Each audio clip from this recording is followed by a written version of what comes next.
up to the MCAs.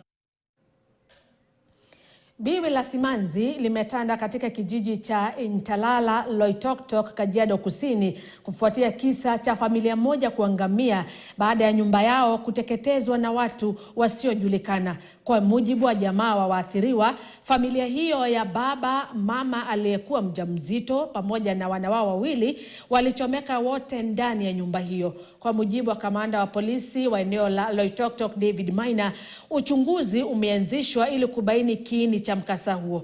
Majirani hawakufanikiwa kuokoa chochote ndani ya nyumba hiyo ila tu gari lililokuwa kwenye boma hilo na ambalo linasemekana kununuliwa siku 3 kabla ya mkasa huo.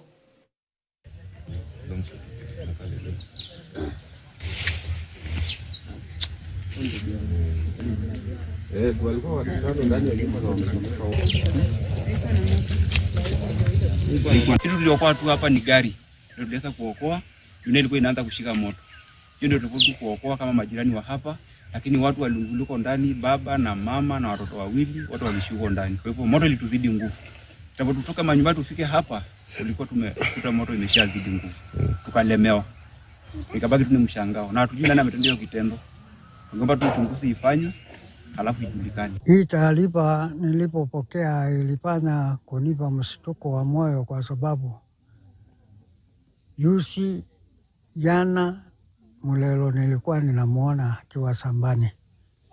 Sasa kiliotokea jambo kama hii nikashtuka sana kwa sababu hata nikilala nilimuuliza mmeshindaje, akaniambia wameshinda salama. Naona kama ni wivu tu ya maisha. Kwa sababu amefungiwa mlango kwa nje na akachomwa ndani. Sasa tumepigwa na butwa, maana usiku huwezi kujua ni nani amekuja akachoma boma. Ila tu tunaona hata gari yake imebondwa. Tunaambiwa ya kwamba ni hao watu waliokuja kufanya hizo visanga hapa na tuwajui ni wakina nani. Kwa hivyo kile kilioko tumechukua hii kitendo kama kitendo cha kinyama. Kitendo kibaya sana ambaye hata mimi tangu maishani mwangu sijawahi kuiona.